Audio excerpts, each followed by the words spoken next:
उसकी कटिंग्स हैं, आप इन्हें समझिए और फिर आपके सामने सारी बातें रखेंगे। जैसे एक पहला प्रश्न है कि कभी आपने, जैसे दिसंबर 18-22 की एक खबर है, इसमें लिखा है कि after Bilawal uncivilised outburst, Pakistan के एक मंत्री हैं जो भारत पर धमकी देती हुई कहती हैं कि हमने न्यूक्लियर जो बम है वो दिखाने के लिए थोड़ी रखे हैं। पाकिस्तान के मंत्रियों के द्वारा सामान्यतया इस प्रकार के बयान आपको सुनने के लिए मिल जाते हैं। एक ये खबर देखी।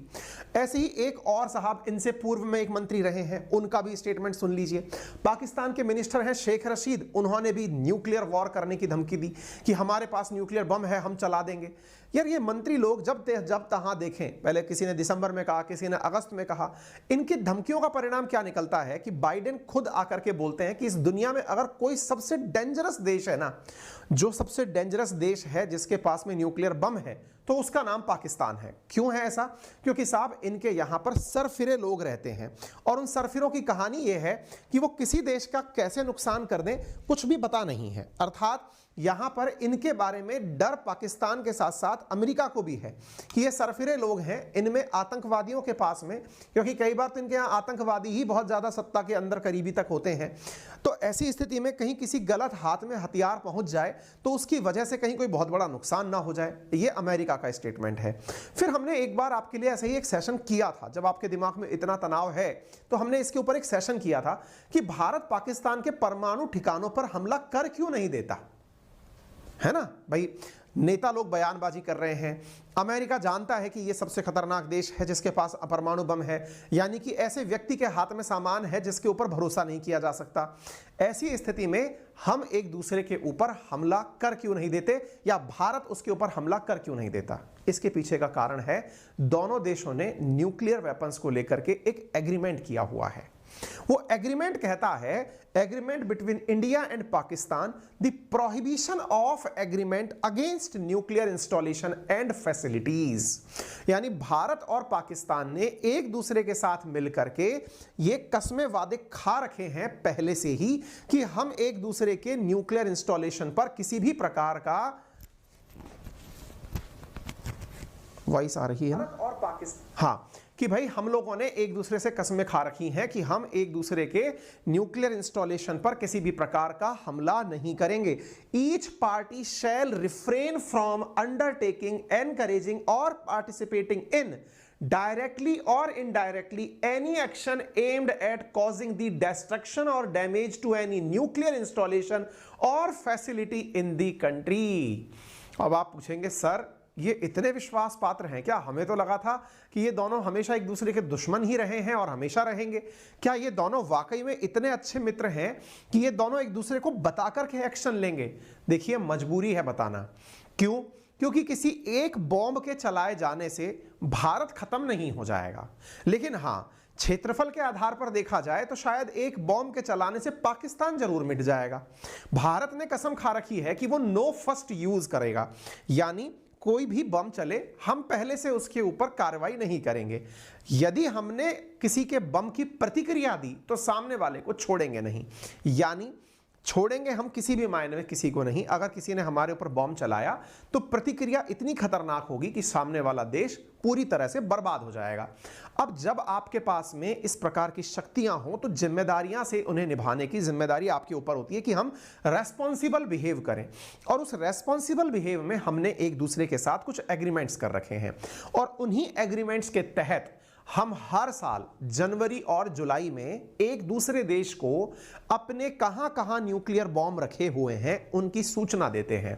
हम उन्हें यह तक बताते हैं कि हमारा यहां पर न्यूक्लियर रिएक्टर है और हमने यहां पर बॉम्ब रखा हुआ है। अब आप में से किसी के दिमाग में यह सवाल आएगा, सर मान लो सामने वाला धोखेबाज निकला, आपकी लोकेशन तो उसने सही पता कर ली, दूसरे ने दूसरे की लोकेशन सही नहीं बताई, तो जनाब खुफिया एजेंसी ऐसे ही थोड़ी टाइम पास कर रही हैं। उन्होंने जो जानकारी ऑन पेपर दी है वो हम लोगों को ऑफ द रिकॉर्ड पहले से पता होती है। ऑन पेपर देकर के तो हम ये कहते हैं कि हाँ भाई हमने बता दिया है कि इस जगह गलती से भी, क्योंकि समटाइम्स कैसे होता है ना, जैसे इंडिया ने अभी थोड़े दिन पहले गलती से ब्रह्मोस छोड़ दिया था और वो जाकर के पाकिस्तान में गिरा था। हालांकि पाकिस्तान की कोई भी एजेंसी उसको ट्रैक नहीं कर पाई थी, बाद में बम फटने के बाद बोली थी कि ये उन्होंने चला दिया। लेकिन विचार करिए, गलती से कभी कोई बॉम्ब छूट जाए और वो जाकर के उस न्यूक्लियर इंस्टॉलेशन पर गिर जाए, तो जो तबाही होगी दुनिया की वो बहुत विकट होगी। क्योंकि एक बार न्यूक्लियर बॉम्ब फट गया तो उसके बाद में उसकी प्रतिक्रिया स्वरूप जो भी घटनाएं होंगी वो किसी से संभाली नहीं जाएंगी। इसलिए पूरी दुनिया का इस बात पर बहुत जोर होता है कि न्यूक्लियर बॉम्ब नहीं चलाए जाएं। इससे बेहतर यह है कि कोई अनजाने में या अज्ञानता में यह कहे कि हमें तो पता नहीं था, हमने तो गलती से चला दिया उस जगह बॉम्ब, हमें नहीं पता था उसके नीचे बॉम्ब रखा हुआ है। ऐसी स्थिति में दोनों देश एक दूसरे को अपने न्यूक्लियर बॉम्ब्स की सूचना देते हैं कि देखो हमने बॉम्ब यहां रखा हुआ है, अगर इधर की तरफ बॉम्ब आया, हमने पहले ही कह रखा है कि हम किसी भी प्रकार से पहली बार उसका उपयोग नहीं करेंगे, लेकिन गलती से सोचो कि आपने तो कोई साधारण मिसाइल चलाई, वो हमारे न्यूक्लियर बॉम्ब पर आकर गिर गई, तबाही तो हमारे देश में मच गई, लेकिन तबाही के साथ साथ हम आपका नामो निशान मिटा देंगे।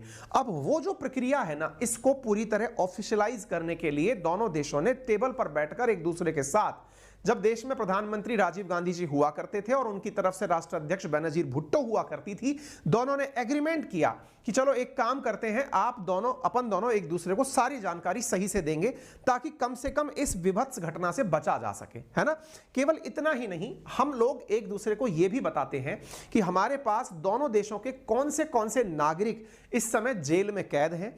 हम ये भी बताते हैं कि कौन उनमें से मछुआरा है, कौन उनमें से बॉर्डर क्रॉस करके आ गया है। हम इनके साथ में सारी जानकारियां साझा करते हैं कि आपके देश के इतने नागरिक हमारी जेलों में बंद हैं, ये सारी जानकारियां दी जाती हैं, ठीक है। तो भारत और पाकिस्तान के बीच में ये एग्रीमेंट 1988 में हुआ था और 1 जनवरी को हमने यह नियम बना रखा है कि दोनों को यह सूची साझा की जाती है। अब तक दोनों देश 32 बार एक दूसरे से अपनी ये जानकारियां साझा कर चुके हैं। यह भी तय हुआ है कि दोनों देश अपने दूसरे के परमाणु प्रतिष्ठानों पर किसी भी प्रकार का हमला नहीं करेंगे, ठीक है। वर्तमान में अगर हम न्यूक्लियर कैपेसिटी की बात करें तो भारत के पास 160, पाकिस्तान के पास 165 और चाइना के पास 350 न्यूक्लियर बॉम्ब हैं। भारत ने 1974 में पहली बार न्यूक्लियर बॉम्ब का परीक्षण किया था और उसके बाद से दोनों ही देश एक दूसरे के साथ होड़ में न्यूक्लियर बॉम्ब का विकास करते चले गए, ठीक है साहब। अच्छा, इतना ही नहीं, हम दोनों ने एक समझौता और भी कर रखा है 2008 से कि अगर कोई कैदी हमारा दूसरे देश में कैद है तो उससे मिलने के लिए काउंसलर एक्सेस भी देंगे। और ऐसी स्थिति में हम हर साल 1 जनवरी और 1 जुलाई को एक दूसरे देशों को अपने जो नागरिक गिरफ्तार हैं उनकी सूचनाएं भी साझा करते हैं। एटमी संसाधनों के बारे में जो हमारी सूचनाएं साझा होने की जानकारी शुरू हुई, दैट वाज स्टार्टेड इन 31 1988, जब यह समझौता किया गया था और ये 27 जनवरी 1991 में जाकर के पूरी तरह ऑन टेबल आया था, ठीक है। 1 जनवरी 1992 को इसी समझौते के तहत हमने एक दूसरे से अपनी जानकारियां साझा की थी और हमने यह भी कहा था कि यदि बाई चांस, समटाइम्स क्या होता है ना, जैसे किसी देश के अंदर रिएक्टर लीक कर गया, जैसे आपने बहुत सारी घटनाएं सुनी है, चेरनोबिल की घटना सुनी है, फुकुशिमा की घटना सुनी है। इन केस मान लीजिए कि भारत के अंदर कोई भी परमाणु रिएक्टर लीक हो जाए और उसके अंदर से रेडिएशन बाहर निकले, तो आपको रेडिएशन निकालते समय निकलते की सूचना आपको पड़ोसी देश को देनी होगी, क्योंकि हवाएं या रेडिएशंस जो होती हैं उनको सीमाएं रोक नहीं सकती। सीमाएं तो केवल इंसानों की आवाजाही को रोकने का एक कारण बनी हुई हैं। हवाएं, मौसम, ये सब चीजें तो हवा के माध्यम से भी क्रॉस होती हैं। इसका अर्थ यह हुआ कि दोनों देशों को यह सूचना जिम्मेदारी से निभानी है। आपको मालूम होगा, इसी कारण से जब हम कोई मिसाइल परीक्षण करते हैं उसकी सूचना भी हम नोटम के माध्यम से देते हैं। हम नोटिस टू एयरमैन देते हैं कि भाई इस जगह से कोई भी ना उड़े, क्योंकि हम ये जिम्मेदारी से निभाते हैं कि कल को कहीं दुर्घटना ना हो जाए। तो ये वो एग्रीमेंट है जो मैंने आप लोगों को बताया, और इस एग्रीमेंट के लिए जो जिम्मेदार लोग हैं उनमें राजीव गांधी जी और उनकी प्राइम मिनिस्टर बेनजीर भुट्टो शामिल हैं, और इन्होंने ही मिलकर के इस प्रकार के निर्णय लिए थे, ठीक है। न्यूक्लियर कैपेबल हमारे पास में जो बैलिस्टिक मिसाइल्स हैं उनके अंदर पृथ्वी और अग्नि, ये दोनों मिसाइलें, यानी अग्नि की अग्नि पांचों की पांचों और पृथ्वी मिसाइलें हमारी न्यूक्लियर कैपेबल मिसाइल हैं, जो कि दुश्मन के क्षेत्र में जाकर के न्यूक्लियर बम गिरा सकती हैं। वहीं पाकिस्तान के पास में नासर, अब्दाली, गजनवी, शाहीन, शाहीन, गौरी, शाहीन, अब्दील और शाहीन, यानी इनकी शाहीन क्लास जो मिसाइल सिस्टम है वो न्यूक्लियर कैपेबल मिसाइल सिस्टम है, यानी कि वो मिसाइलों को न्यूक्लियर बम की तरह से छोड़ सकता है। ठीक है, अच्छा, इन दोनों चीजों को हम जब साझा करते हैं तो फिलहाल जो अपडेटेड सूचना है वो क्या है कि हमने अपने एक दूसरे के जो भी गिरफ्तार जो नागरिक हैं उनकी सूचनाएं भी साझा की हैं, और उन सिलसिलों में हमने इनको बताया है। जैसे पाकिस्तान ने हमें बताया कि 434 भारत की जेल, मतलब पाकिस्तान को हमने बताया कि उनके 434 नागरिक भारत की जेल में बंद हैं, जिनमें से 339 नागरिक हैं और 95 मछुआरे हैं। और पाकिस्तान ने भी 705 भारतीय कैदियों की लिस्ट हमें शेयर की है, जिनमें से 51 नागरिक हैं और 654 मछुआरे हैं। मछुआरे भी नागरिक ही होते हैं, मछुआरे से अर्थ यह हुआ जो समुद्री सीमा क्रॉस करके उधर चले गए, बाकी जो लोग हैं वो लैंड क्रॉस करके उधर की तरफ गए हैं या फिर किसी भूमि माध्यम से उनको गिरफ्तार किया गया है ना। तो ऐसी स्थिति में दोनों ही देश एक दूसरे से अपने नागरिकों को रिहा करने की भी इसी लिस्ट के माध्यम से रिक्वेस्ट करते हैं कि भाई आप अपने अपने लोगों को छोड़ें और जो भी कानूनी कार्रवाई करनी है वो करें और आगे बढ़ें। ठीक है, परमाणु हथियारों को लेकर दोनों देशों ने अपने अपने नियम बना रखे होंगे, लेकिन फिलहाल के लिए जो भारत ने नियम बनाया हुआ है दैट इज इन 1999 कि हम कोई भी हथियार पहले उपयोग में नहीं लेंगे, इसे हम नो फर्स्ट यूज की नीति कहते हैं। अब बड़ा सवाल बनता है कि क्या कभी ऐसे हालात पनपे हैं क्या देश और दुनिया के अंदर या भारत पाकिस्तान के अंदर कि दोनों एक दूसरे के ऊपर न्यूक्लियर बॉम्ब छेड़ने की स्थिति में आ गए हों? जी हां, असल में हुआ कुछ ऐसा था साथियों कि आपको यदि याद हो तो कारगिल की जब घटना हुई थी तो कारगिल की घटना के दौरान 1999 में पाकिस्तान हार रहा था। पाकिस्तान हमसे हर बार हारा है, एक बार तो इतना बुरी तरह हारा कि इनके 93,000 सैनिकों ने हमारे सामने सरेंडर किया 1971 में जब हमने बांग्लादेश को अलग किया था। तो इस बार जब 1999 में ये हमसे हार रहे थे, कारगिल में जो इन्होंने कब्जे कर ली थी जमीन, उन्हें छोड़कर पीछे भाग रहे थे, 2 महीने के लगातार युद्ध में इन्हें लगातार मात देखनी पड़ रही थी। उस दौरान इन्हें लगा कि अब कहीं ऐसा ना हो कि भारत जो है वो खींचते खींचते पीओके पर भी कब्जा कर ले जाए, यानी कि वापस उसकी रिकवरी कर ले जाए। इस दौरान 1999 में इन्होंने अपने परमाणु हथियारों को अलर्ट पर डाल दिया था। यह सूचना हालांकि तुरंत निकल कर नहीं आई थी। वर्ष 2002 में अमेरिका की खुफिया एजेंसी ने इस बात की वो की थी, लीक की थी इस बात को, यानी युद्ध के 3 साल बाद CIA के एनालिस्ट हैं ब्रूस रिडल, उन्होंने बताया था कि अमेरिका की कूटनीतिक प्रयासों से पाकिस्तान ने परमाणु बम का इस्तेमाल नहीं किया था। अदरवाइज वो नौबत आ गई थी कि परमाणु बम का उपयोग पाकिस्तान कर सकता था, क्योंकि पाकिस्तान अंतर्राष्ट्रीय रूप से भी लगातार भारत से मिल रही हार से बहुत बौखला गया था, क्योंकि हर बार ये अपने आप को ज़्यादा बड़ा समझा करके आगे तो आता था लेकिन टिक नहीं पाता था। हालांकि अमेरिका ने कहा कि हमारे कूटनीतिक प्रयासों से, क्योंकि अमेरिका ने उन्हें ये रियलाइज कराया होगा कि यदि तुमने परमाणु बम चला दिया ये तो तुम्हारी नासमझी होगी, लेकिन अगर एक बार चला दिया तो फिर तुम बच नहीं पाओगे, क्योंकि फिर भारत ने अपने नियम तोड़ने पड़ेंगे। ऐसी स्थिति में हमने उस बम को रोका था। क्या और भी कभी ऐसी स्थिति बनी है? और वास्तविकता में एक सवाल बहुत बड़ा बनता है कि क्या कारण रहे होंगे, क्योंकि इन्होंने एक दूसरे को समझाइश में ही सही, लेकिन जब परमाणु बॉम्ब की सूचना दी होगी शुरुआत में, सबसे पहले राजीव गांधी जी और बेनजीर भुट्टो टेबल पर आकर के तैयार कैसे हुए होंगे, क्योंकि इनमें इतनी दिमाग की अपेक्षा तो नहीं की जा सकती पाकिस्तानियों में कि ये टेबल पर बैठेंगे और ये कहेंगे कि जान लो साहब हमारे परमाणु बम कहां रखें। इसके पीछे की कहानी क्या है? तो देखिए, इसकी कहानी थोड़ा पीछे से शुरू होती है। असल में एक बार की बात है, 90 के दशक में ही इजराइल ने इराक के परमाणु रिएक्टर पर बम फोड़ दिया था। दोबारा सुनिएगा, इजराइल ने इराक के एक निर्माणाधीन परमाणु रिएक्टर पर बम फोड़ दिया था, और उसकी जानकारी इराक ने दुनिया को दे नहीं रखी थी कि कहां पर उनका बम रखा हुआ है या फिर रिएक्टर। देखिए, रिएक्टर या बम दोनों में ही यूरेनियम का उपयोग होता है, दोनों ही पर्याप्त विध्वंसकारी होते हैं।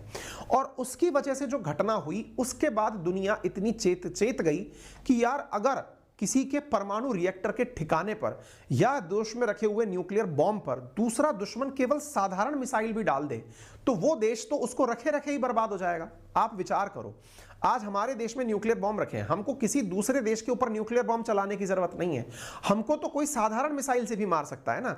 हमारे न्यूक्लियर रिएक्टर पर किसी ने उठा करके कोई मिसाइल दाग दी तो हमारा न्यूक्लियर बॉम्ब हम पर ही फट जाएगा और हम पर फट गया तो हम ही खत्म हो जाएंगे। तो किसी देश को खत्म करते समय उसके न्यूक्लियर रिएक्टर को भी तो ठिकाना बनाया जा सकता है।